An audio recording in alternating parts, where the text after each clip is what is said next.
What's up, guys? It's your boy Jimmy here, coming at you with the sick pick of Week 13. This week's sick pick is this Jeskai control deck with Goblin Trenches by Napier.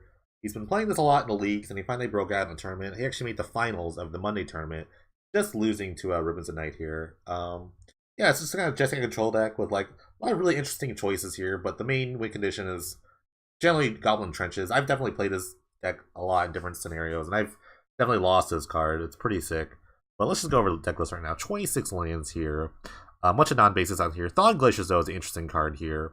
Helps you fuel the Goblin Trenches in the late game. Just kind of getting a land every turn. That's what you really want. It's just like having consistent land drops. It is a very slow card, but the deck is very slow itself. So just having this constant source of lands coming for the Goblin Trenches is really good. Early removal spells here. Burst Lightning. Radiant Flames is kind of a mini sweeper here, and the Azorius Charm helps you kind of just like does a lot of things.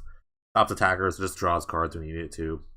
Not a lot of counter magic here. Power Sink and Dissolve are probably the two best ones. Power Sink's a turn 2 counter spell for the most part, and Dissolve just kind of just nails everything. We love our cancels here, and this is the best cancel that we got here. Pulsal Fields is also kind of like a counter spell in the sense. You kind of just negate whatever your like aggro opponent is doing by just gaining for life. You know, this card will bring you back in so many matchups. It's actually really funny. Some card drawing here. Struggle Genius is pretty great in the late game. Illumination I like a lot. I don't know what's going to be around here next season, but it's pretty great. You just play it early against the aggro decks when you just want to cycle and just kind of get through your deck, find other things. Or later, when you're on turn 4 or beyond, you just draw 2 cards, instant speed. You know, it's not too bad.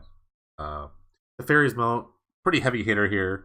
Main deck especially, good against the zombie deck. You kind of slammed it down game 1, and they're really not going to attack you anymore unless they have a flying sort of thing. Whirly Helix is about the same as like Pulse of the Fields, although actually it's a big 2-for-1. You get to kill something and you gain 4 life, so that's pretty great here.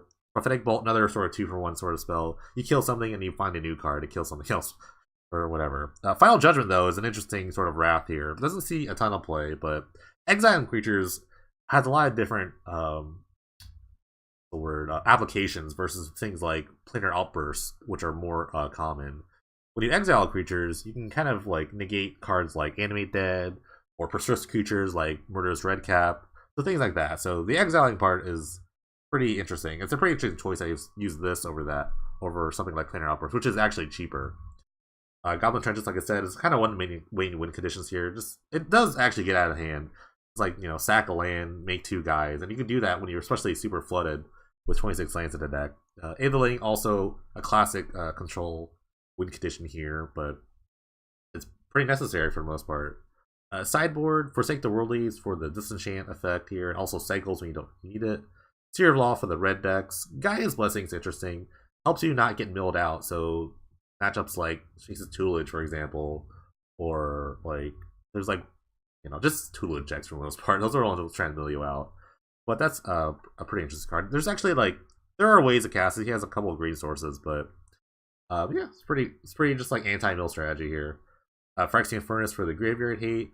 Elixir also, I would like this against like other control decks where you kind of just like reshuffle everything back in. Another sort of like winning condition in a sense. Also gains you life, so not too bad against like the aggro decks. Counterflux, extra counter spells when your burn is worse for the control matchups here. Detrivore is pretty interesting too. Kind of just like also in those like teamer mid-range matchups, 3-color matchups where you just want to like kill a non-basic land every turn. So this is kind of sweet tech here. Next are Radiant Flames for the aggro matchups. Yeah, this is, you know, I'm glad to see they made the finals here. This is a pretty sweet deck. Like one of those like lists where you look at it, it's like, man, he's really like thought about a lot of these numbers here and there and the choices. So I like the look. If you want to try to deck out, you know, right before the season ends, there's a link below in the description to download the deck list. Thanks guys so much for watching. Catch you next time.